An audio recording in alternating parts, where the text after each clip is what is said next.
Good morning, Becky. I hope you've got your thinking hat on because I have some more snog, marry, avoids for you. So I'm thinking about some very awesome women out there, and I would like to know your thoughts on snog, marry, avoid Joséphine, wife of Napoleon, Queen Victoria, or Georgiana, the Duchess of Devonshire. So let me know what you would do. Ooh, what a selection. And here come the girls. So I think the easy one to answer first out of those three would be the snog one. And that would be with Georgiana, or the Duchess of Devonshire, or G as we like to call her, because she was, by all accounts, a bit of a society girl and a bit of a party girl. And I think that was mainly because she was married to a very dull William Cavendish, who by all accounts preferred his dogs to his wife, and actually only married her because obviously he wanted her for an heir. But I think Georgiana was a bit of a fashion icon. She was a bit of a trendsetter. She was the one who introduced the picture hat, which was the massive hat that she wore when she had her portrait done by Gainsborough, and apparently everyone wanted one once they'd seen that.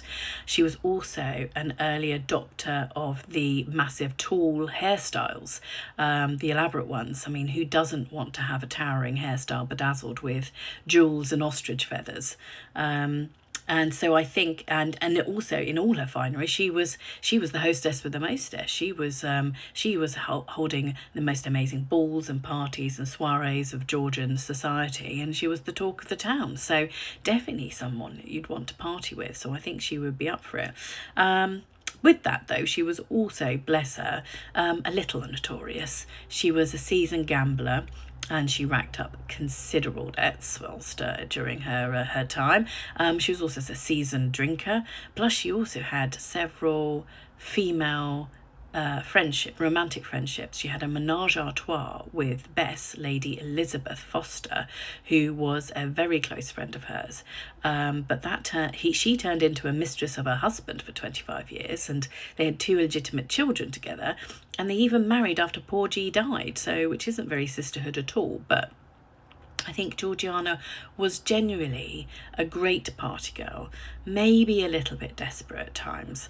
So I think one snog with her would probably be more than enough for anyone. So now I've got to marry or avoid Joséphine Bonaparte, wife of Napoleon, or Queen Victoria. Now both have their pros and cons, but I reckon out of the two, Joséphine probably deserves a happier ending, so I'd probably marry her. Because in contrast to Victoria, I think Joséphine was known for her, she was charming, she was elegant, and, she had social skills in abundance, which she had to use quite cleverly to navigate the French court of the time, and not to mention how to handle Napoleon himself. I feel a bit sorry for her, because she was married before, and she had 2 children, but she was unable to access her family's wealth or her dead husband's estate. So she was reaching a certain age. She had to find a husband. So I think she might have fibbed slightly about her age when she first met Napoleon, but haven't we all? But he seemed infatuated with her from the start. So they married, but I'm not entirely certain it was the greatest of love affairs that sometimes history leads us to believe. And Napoleon appears to have been a little bit controlling. And then when she couldn't produce an heir, she was cast aside. So that's nice. But when they divorced, I think maybe they even got on a bit better when they weren't together. Who knows? But anyway, don't get me wrong, I don't think she was, she wasn't perfect. She too racked up huge debts. She had a very extravagant spending habits. And then I think when they were married, they both entertained affairs anyway. So not really brilliant marriage material. But she did have the wonderful Chateau Malmaison in Paris with its fabulous gardens and its wonderful roses. So marriage is all about swings and roundabouts, isn't it? So this would lead me to avoid Queen Victoria. Now, I think I might have to split this because there are elements of Victoria which I would like to avoid. Her frosty demeanour, for example, her very sourpuss face. Plus she had a real lack of sympathy or empathy for the social issues at the time, and not to mention the exploitation during the expansion of the British Empire, which was not her greatest hour at all on reflection. But that said, she was the one who popularised the white wedding dress, so I have her to thank for that. And if she hadn't married Albert, we wouldn't have Christmas trees. So I don't want to avoid her too much.